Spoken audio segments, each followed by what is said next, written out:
Bienvenidos a la revista Fisuras. El día de hoy me encuentro con Fernando Molina, escritor y periodista boliviano. Bienvenido, Fernando. ¿Cómo está? Bien, muchas gracias por la invitación, Luis Alberto, y un saludo a Fisuras. Muchas gracias. Bueno, queremos empezar preguntándole sobre los sucesos que ocurrieron en Bolivia el 2019. ¿Cómo es que se da la salida de Evo Morales? Bueno, es un proceso complejo que no se explica sin tomar en cuenta lo que sucede desde el 2016, ¿no? El 2016 se produce un referendo convocado por el propio Morales para lograr su reelección un cambio constitucional que le permitiera reelegirse una vez más, ¿no? El referéndum es adverso para Morales y pese a ello, un año después, él decide someter su postulación a una aprobación del Tribunal Constitucional que le da la luz verde, considera que es un derecho humano, y eso ofende profundamente a ciertos sectores políticos que habían estado 14 años en la oposición y que sentían que no se les permitía, digamos, competir justamente, ¿no? En un juego justo, sino que se estaba manipulando la ley para favorecer al presidente. Y también sabían ya por experiencia que el presidente tenía las posibilidades y además el tipo de decisión, el tipo de voluntad que se requiere para usar los recursos del Estado en la campaña electoral, ¿no? Y entonces había una desventaja de partida para quienes quisieran desafiarlo. Creo que ahí empieza el proceso largo en la caída de Evo Morales, aunque también influye un cierto resentimiento de la situación económica que había sido muy bonancible durante los años anteriores y que va decayendo desde esa misma fecha porque se acaba lo que los economistas llaman el superciclo de las materias primas, es decir, una gran época o sea, un periodo largo en el cual ha habido precios muy altos para las materias primas por el crecimiento de China, ¿no? El crecimiento de China se empieza a hacer lento en 2016 también. Y entonces la economía, aunque sigue siendo bastante buena en relación sobre todo al pasado más antiguo, está más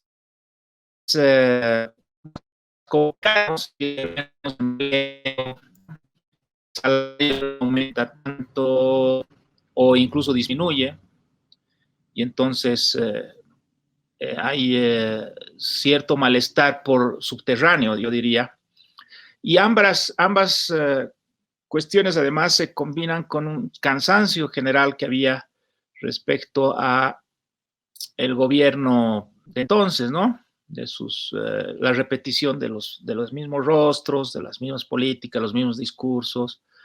En fin, todo eso crea unas condiciones que son muy adecuadas, digamos, para que lo que ocurre el 2019, que es una elección frustrada por un mal manejo de parte del Tribunal Electoral, que da todas las impresiones y todos los mensajes de que se estaba fraguando algo fraudulento, ¿no es cierto?, permitieran un estallido popular, ¿no? Eso es lo que ha habido. Ahora, cuando dices estallido popular, en este caso tienes que reconocer que se trata de, sobre todo, las clases medias urbanas, ¿no?, que son las que han sido, no diría perdedoras en el tiempo de Evo Morales, porque la economía era tan buena que ha repartido ganancias entre todos, pero sí políticamente desplazadas por el proceso de Morales, ¿no? Y además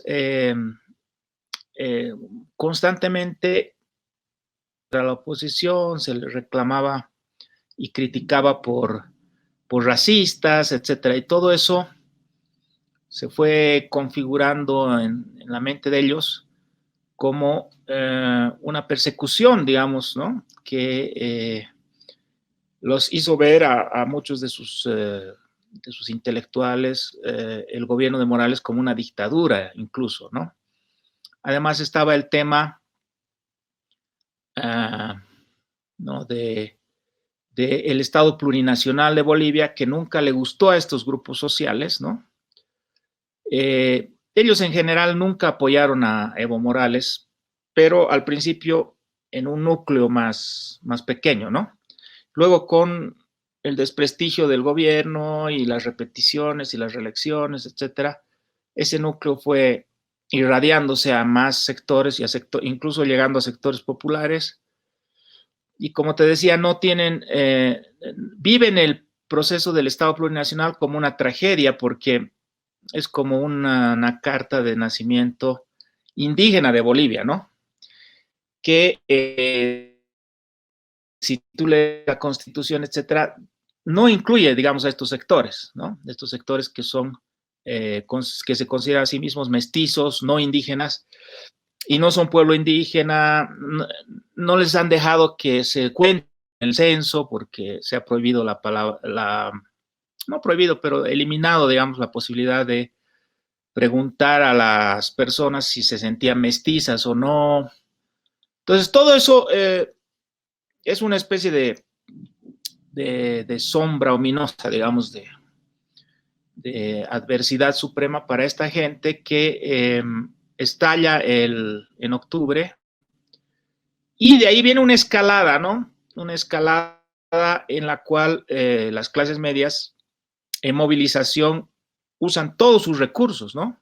Que son muchos, porque las clases medias tienen el capital cultural, tienen el capital, tienen capital económico también, y además que están diseminadas en todas las instituciones del país, porque son pues los técnicos, los planificadores, los intelectuales, los operadores, ¿no?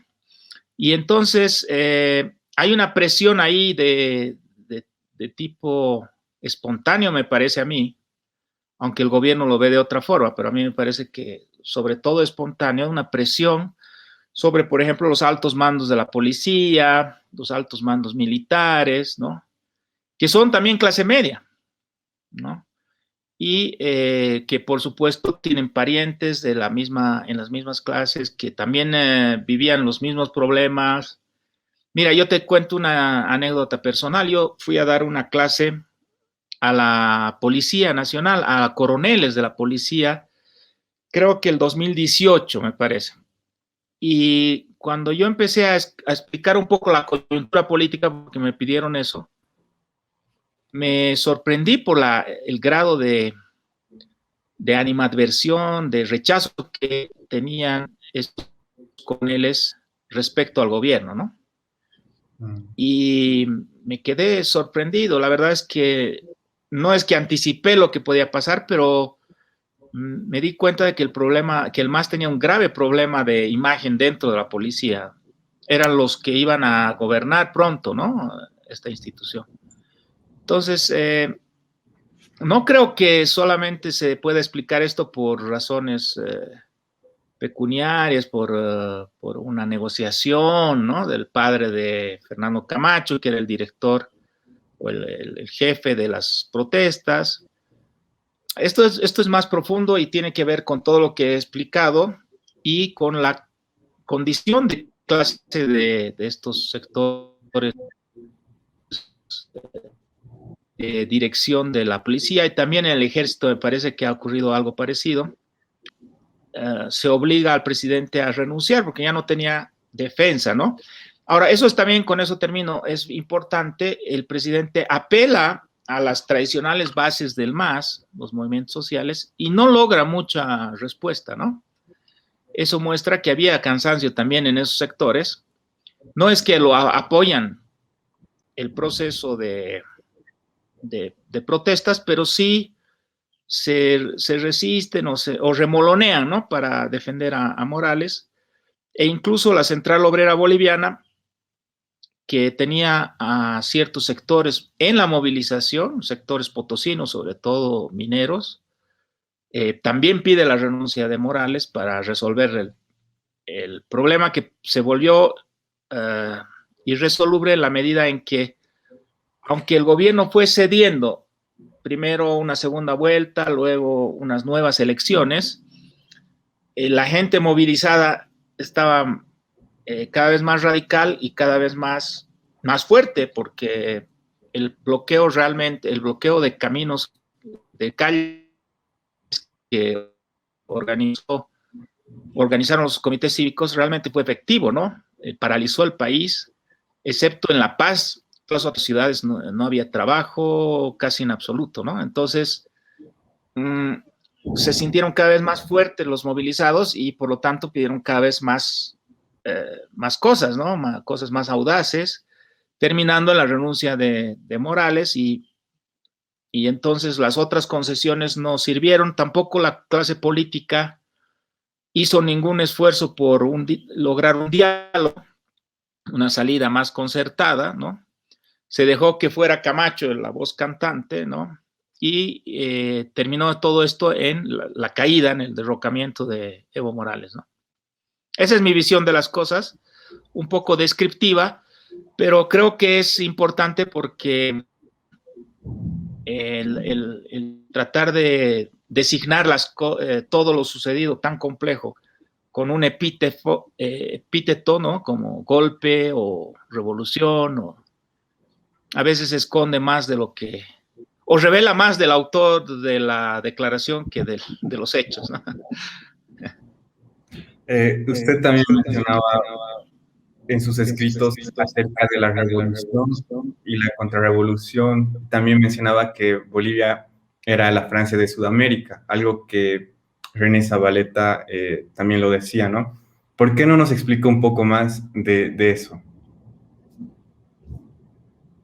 Sí, lo que ha ocurrido en estas fechas que tanto recordamos, en octubre y noviembre del 2019, fue una insurrección. Quiere decir que ciertos sectores de la población deciden no obedecer al mando normal, ¿no es cierto?, a quienes normalmente los gobiernan. Creen que es intolerable la situación en la que viven. Ojo, que no estábamos en una crisis económica, se trata más bien de un rechazo a la situación política que se vivía, ¿no? Y se considera ya inadmisible, y se deja de obedecer a las instituciones, ¿no?, y a las normas que esas instituciones deben seguir. Eso es una insurrección, ¿no? Cuesta reconocerlo ahora en la sociología, desde la sociología moderna, porque tiene, claro, una carga marxista que se considera pasada de moda, pero no cabe duda de que, hablando digamos, con objetividad, esta concepción, este concepto, esta noción, nos permite explicar lo que ha sucedido, ¿no? No quiere decir esto que no haya habido rupturas democráticas, porque evidentemente una insurrección es una ruptura democrática, ¿no? Pero no es un golpe de Estado en la medida en que no es una conspiración, ¿no es cierto?, de un grupo pequeño, militarizado, que actúa de espaldas al pueblo, sino que es un proceso político mucho más efervescente, masivo, etcétera, etcétera. Es una insurrección. ¿Una insurrección contra qué? ¿Y con qué dirección?, ¿no? En ese sentido, quisiera hacer la comparación que el MAS no quiere que se haga, pero que es completamente pertinente, entre esta insurrección y otra insurrección que hubo en 2003 en contra de Sánchez de Lozada. Los sectores que actuaban eran diferentes, ¿no? El 2003, en octubre, justamente, sobre todo eran sectores plebeyos de las ciudades, mineros, campesinos, ¿no? Y muchos indígenas estaban involucrados, pero también se produjo un momento de ruptura democrática que partía de la insubordinación de ciertos grupos sociales, ¿no es cierto?, que bloquean, que ese es el método boliviano, ¿no es cierto?, bloquean y impiden entonces que el país funcione, y se crea una situación en la que o reprimes a esas personas, ¿no es cierto?, lo cual Sánchez de Lozada intentó, pero fracasó, o tiene que haber cambio de gobierno, porque el gobierno no puede operar, ¿no? Entonces, también hubo una insurrección en el 2003. También hubo una ruptura democrática. Y, sin embargo, los signos de ambos procesos son distintos, ¿no? El momento del 2003, que luego se completó con una segunda semi-insurrección en el 2005, que hizo caer a Mesa, ¿no?, a Carlos Mesa, al presidente Mesa,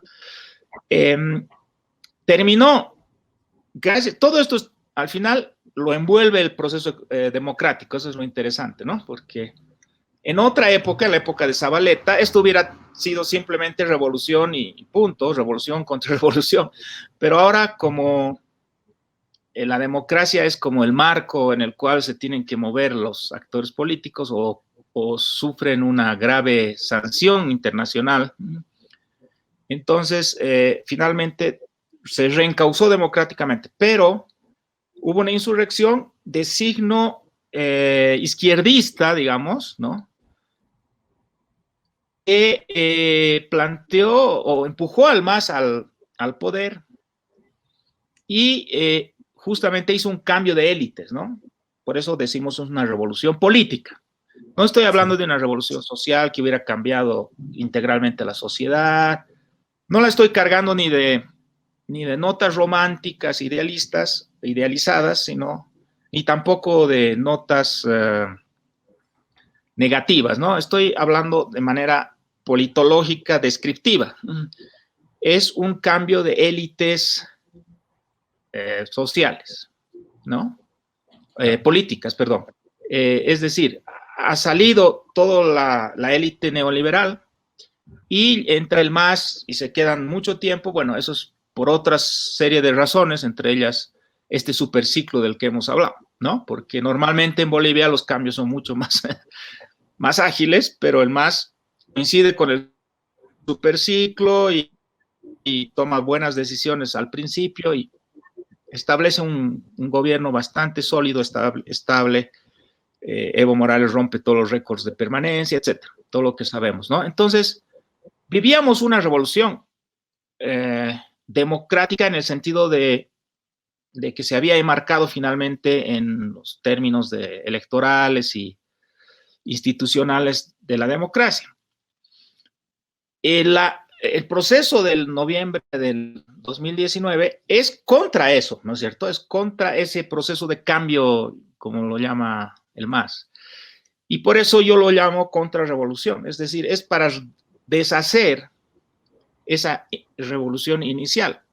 La élite que fue desplazada en principios de los 2000 quiere volver al poder, ¿no? Y de alguna manera lo logra por breve periodo.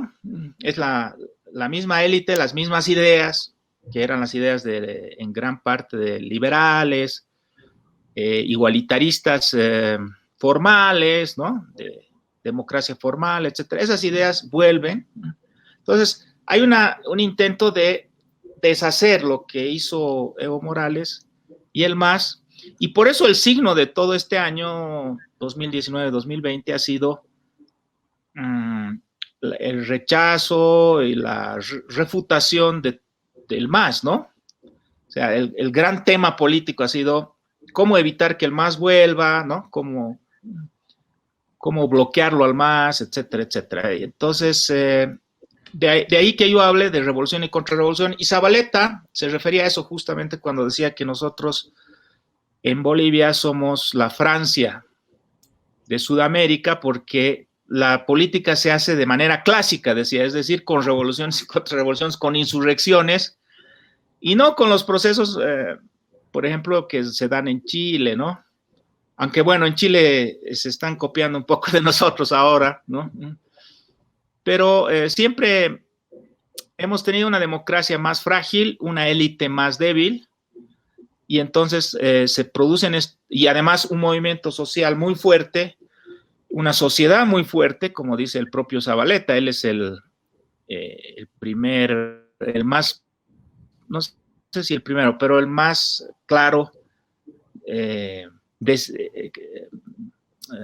observador de esta situación, que en Bolivia el Estado es muy débil, pero la sociedad es muy fuerte, ¿no? Y entonces se producen estos hechos, digamos, extraparlamentarios, ¿no? Tanto noviembre del 2019 como el 2003, como el 2005, son hechos extraparlamentarios. Se ha cambiado el gobierno desde fuera del Parlamento, desde las calles, ¿no? Y eso, sin duda, es una anomalía pues, democrática, no es un proceso esperable, digamos, ¿no? Dentro de la democracia. Entonces, ¿cree que esta oscilación pendular de élites es una característica de Bolivia? Sí, creo que no solo de Bolivia, pero que en Bolivia se da de una manera muy descarnada, ¿no? Es decir, que, bueno, por lo menos en lo que tengo yo de vida, ¿no es cierto? Yo he visto ya varios movimientos pendulares, ¿no? A ver, te cuento, por ejemplo, cuando yo era jovencito, acababa de salir bachiller, bueno, vuelve la democracia, que es un cambio bien importante, el 82, pero que de alguna manera todavía se daba en el marco de un tipo de modelo económico y de ideología predominante que era la nacionalista, la que había creado la revolución del 52, ¿no? Porque los militares intentaron llegar al neoliberalismo, pero estaban tan desprestigiados. García Meza quiso imponer el neoliberalismo, tuvo una serie de anticipaciones al 21060 y otras medidas de tipo neoliberal. Pero estaba tan desprestigiado que no logró nada, ¿no? Entonces, realmente la UDP operó todavía en un estado bastante interventor en la economía, bastante poco liberal, digamos, ¿no? Aunque había vuelto la democracia. Y en un capitalismo de Estado, por decirlo más claro, ¿no? Entonces, viene el primer movimiento pendular, el 85, con Víctor Paz y el 21060, ¿no? Que inaugura el neoliberalismo, que es completamente lo contrario de lo que habíamos vivido hasta ese momento, ¿no? Liberación de los precios, liberación de el acceso a los dólares, en fin, reducción del Estado. Después eso después de Paz Tensoro se va intensificando, ¿no es cierto? Esa era la gran consigna política de esa época, reducir el Estado, ¿no? Lo más posible, en fin, todo lo que corresponde a la época neoliberal que no solamente se dio en Bolivia, sino en el mundo, ¿no? Entonces ya ha habido un gran cambio pendular. Luego yo pensé que ese cambio pendular era definitivo y que incluso iba a ser tan largo el cambio de la democracia y el cambio de una economía privatista y privada, que en algún momento de la historia boliviana en el futuro iban a decir que la revolución del 52 fue un antecedente de este gran proceso liberal, digamos. Pero me equivoqué completamente, ¿no? Porque el 2003 justamente, este modelo, ¿no es cierto? Y estas élites que estaban a cargo fracasan por una serie de razones, bueno, sería muy largo de enumerar, pero el deseo de mantenerse en el poder, la falta de escucha a la gente, cosas que hemos visto en Evo Morales también estaban ahí, ¿no? En esas mismas élites neoliberales. Cometieron errores parecidos, aunque había alternancia en el poder entre ellas, pero eran muy cerradas respecto a otros grupos sociales, ¿no? Y entonces hay un recambio de élites y un cambio pendular de nuevo, ¿no? ¿Qué pasó después del neoliberalismo? Todo lo contrario, nacionalización, cambio de instituciones, en fin, creación de empresas estatales, crédito, lo que era la mala palabra tremenda, ¿no? No sé si te interesa un poco la economía, pero sí, te interesa. Sí, sí. Bueno, en la época neoliberal, una de las de los mantras era que el Banco Central no le preste dinero al gobierno, porque eso es lo que había generado la hiperinflación de la UDP, que finalmente permitió la transformación esta de paz extensor o el 21060, todo eso, ¿no? Entonces, era una regla sagrada. El Estado no tenía que prestarse de sí mismo, ¿no? Eso era sagrado. Llega Evo Morales y todo lo contrario, ¿no es cierto?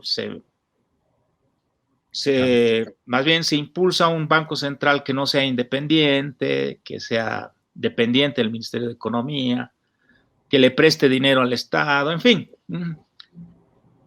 Cambio pendular. Y con Áñez teníamos una intención también de cambio pendular, ¿no? Se quería hacer eso, lo que pasa es que se frustra porque en las elecciones ninguno de los grupos comprometidos con el cambio gana, ¿no? Gana el que no quería el cambio, que era el MAS, y por lo tanto se revierte. Y no es casual entonces que las principales medidas que haya tomado este gobierno de Luis Arce sean de reversión justamente de lo que ha hecho Áñez. Hoy día el presidente Arce ha revertido los decretos sobre semillas transgénicas, ¿no? Hace unos meses atrás ha revertido los decretos económicos, ¿no? Entonces, ¿te das cuenta? Hay ahí un juego. Ahora, en todos los países, por supuesto, hay una derecha y una izquierda que tienen diferentes perspectivas, pero los movimientos no son tan radicales, ¿no? No son tan refundacionales. Esa es una manía boliviana, ¿no? Es empezar de nuevo completamente el modelo nuevo, dejando todo lo del pasado en manos de la justicia, porque al final terminamos enjuiciando todo lo que se hizo antes como si todo fuera delictivo, ¿no? Claro. Y eso, a mi juicio, se debe a un deseo de copar el Estado de una manera absoluta, ¿no? ¿Por qué? Porque somos un país muy pobre en el cual el Estado es la gran fuente de ascenso social y de progreso, ¿no es cierto? Si tú llegas a un puesto en el Estado, hay un tiempo en el que ganas bien, ¿no? Puedes hacerte algo de un departamento, no sé qué. Entonces, es un gran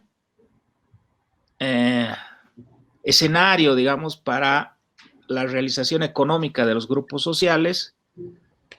Y entonces es bueno ser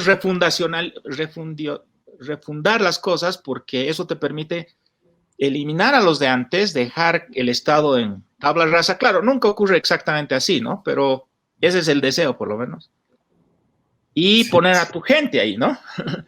Yo creo que por eso somos tan extremos, pero también, claro, tiene que ver con lo que hemos aprendido a hacer, las culturas políticas, la dificultad que tenemos para negociar, para charlar, lo poco pragmáticos que somos, porque los bolivianos, como ya dijo Carlos Medinaceli, somos poco pragmáticos, no sabemos lo que es la educación empírica, que es la moderna, ¿no? Es decir, no nos fijamos en la realidad, sino en las teorías. Y entonces, el MAS tiene toda una gran teoría respecto al mundo, a la madre tierra, al futuro, a todo lo que quieras, es una gran teoría. Y por el otro lado, ¿no? El Gonzalo Sánchez de Lozada también tenía toda una teoría completa, digamos, ¿no? Y luego no se observa realmente cuánto de esa teoría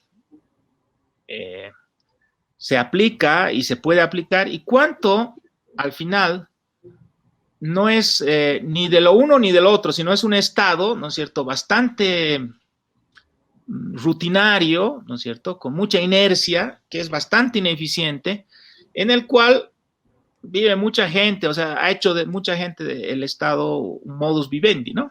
Y se acomodan entonces a los diferentes vientos. Eso también lo hemos visto este año de una manera muy, muy chistosa, ¿no? Claro. El día antes, Bolivia TV, el canal estatal, estaba hablando acerca de la necesidad de fortalecer al gobierno en contra de la sedición, ¿no?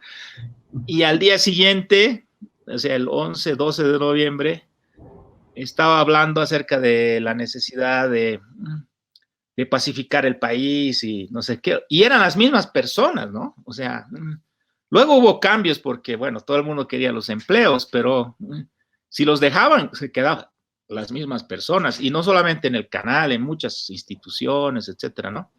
Entonces, ahí detrás de todo ese nuestro revolucionarismo, que evidentemente nos hace distintivos, hay unas rutinas y un conservadurismo en el Estado tremendos, ¿no? Por eso es un Estado tan ineficiente, tan poco institucional y que desmerece si lo comparas con otros estados vecinos, ¿no? He estado escuchando también que en Bolivia es característico que la polarización surge en un momento y en otro momento como que se aplaca, pero vuelve a surgir, ¿no? Esto también sería algo similar a lo que mencionó. Sí, bueno, estamos en un proceso de polarización muy grave porque hay un sector social que no acepta el gobierno del MAS, pero que no ha logrado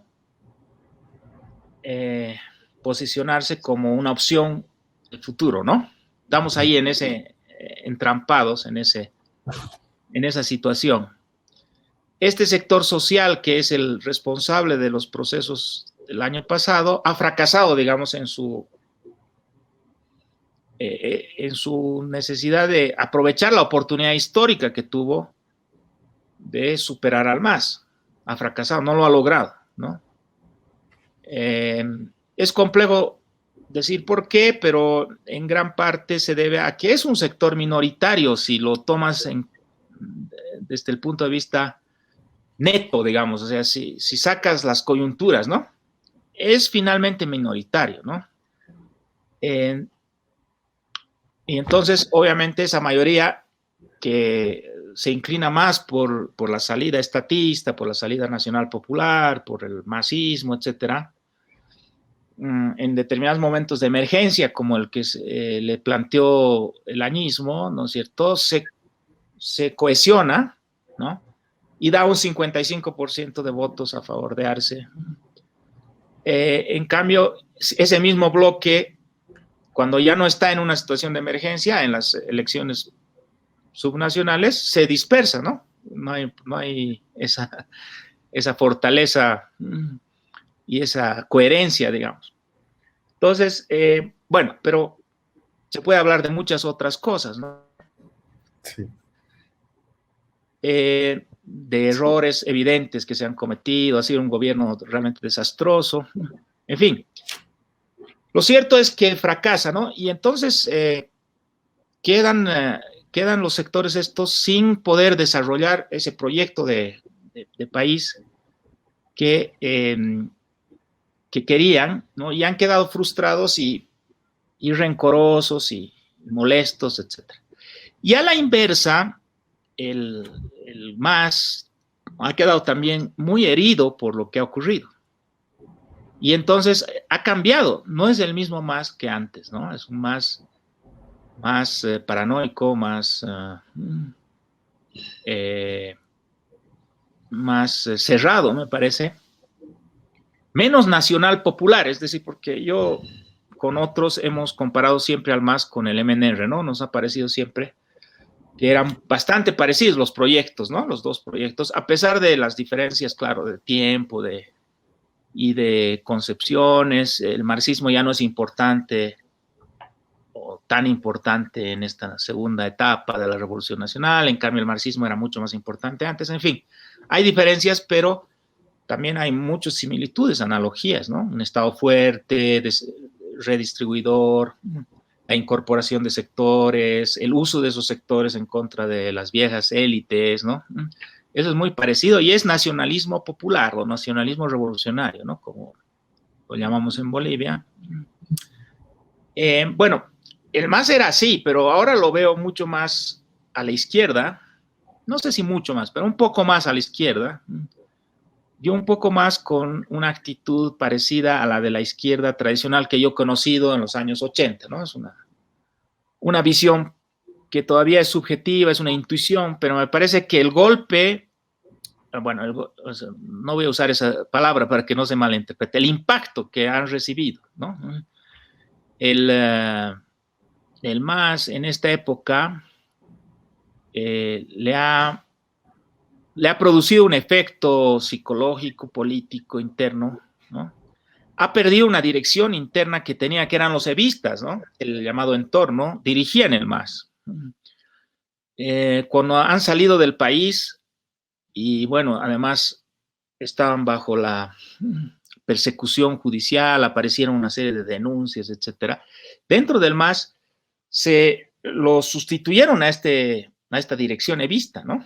Sustituyeron otros grupos y algunos de esos grupos lo que quieren es aprovechar el poder así directamente, ¿no? No quieren, no son muy sofisticados, ¿no? No sé si te acuerdas de ese escándalo que se abrió en torno a un concejal o algo así que dijo que él era socialista porque era muy sociable, ¿no? Entonces, eso te muestra un poco algunos dirigentes que lo que quieren es, bueno, estar en el partido grande, en el partido que tiene poder, ¿no? Y el MAS no logra restituirse una dirección porque este grupo evista que antes lo manejaba ya no está en el poder, ¿no? Y está incluso fuera del poder, ¿no? Porque Arce no lo ha puesto. Y Arce ha creado otro grupo, pero que no se mete mucho en la política, que es más burocrático, más del Estado. Entonces, es un nuevo MAS, es un MAS diferente y eso puede tener consecuencias importantes en su éxito. Yo creo que el éxito del MAS se debió a su parecido con el MNR, a su condición nacional popular. En el momento en que empiece a ir hacia el socialismo, se parezca más al chavismo, etcétera, va a tener problemas dentro de sus propias filas, va a perder efectividad democrática, o sea, electoral, en fin, pero claro, es una hipótesis porque eso se puede corregir también, no sabemos qué va a ocurrir en el futuro. También se les puede pasar un poco esa sensación de malestar. Yo lo compararía con alguien, una persona que acaba de perder a una novia o a un novio, ¿no? Que como el que lo traicionó, se fue, ¿no? Y entonces no quiere saber más de otras relaciones, ¿no? En este momento, a mí, yo lo veo un poco al MAS así, que no le importa mucho la clase media, hace cosas que son evidentemente malas para su imagen frente a la clase media, no pone muchos, no establece muchos enlaces con la clase media, ¿no? Está medio encerrado a sí mismo y eso seguramente va a influir en que la polarización vuelva junto con este rencor y esta frustración de parte de las clases medias que no han logrado su objetivo. Entonces, yo me temo que es una polarización crónica, ¿no? Es una enfermedad crónica. Y creo que no va a haber una solución, querido Luis Alberto, si me permites hablar un poco más de la cuenta, no va a haber una solución si no hay concesiones de parte de ambos grupos, es decir, esta es la dirección que tienen ambos grupos es de colisión, ¿no? Porque ya lo hemos visto en el añismo, ¿no? Las élites, las viejas élites, por llamarlo así, que fueron desplazadas y que quieren volver al poder, tienen todo el derecho, por supuesto, pero tienen que abrirse a los sectores populares, porque así encerradas en sí mismas, muy blanquitas, muy educaditas, pero con ciertos problemas de corrupción y de abuso que también es transversal a toda la sociedad boliviana, no van a lograr resolver el problema de la polarización. Siempre van a tener ahí un enemigo cohesionado, ¿no? Que no se disperse, que no se entremezcle y que dé permiso o dé posibilidades a una democracia más normal, digamos, en la que los indígenas también voten por otros partidos, no tengan que votar solo por el MAS, ¿no? Y al revés, que los no indígenas también puedan votar por el MAS, ¿no? Entonces, eso no va a ocurrir mientras esa élite no cambie de actitud, y el MAS tiene que cambiar también. De alguna manera, yo ya lo notaba cambiado en el último periodo de Evo Morales, pero también era una época muy pragmática ya también, ¿no? Pero había cambiado, el MAS estaba como más abierto, más incorporando gente de otros sectores. Si no cambia el MAS, también va rumbo a la colisión. Y vamos a estar con esa colisión muchísimo tiempo, pues. Y ese puede ser un factor grave de subdesarrollo en el país. ¿Por qué?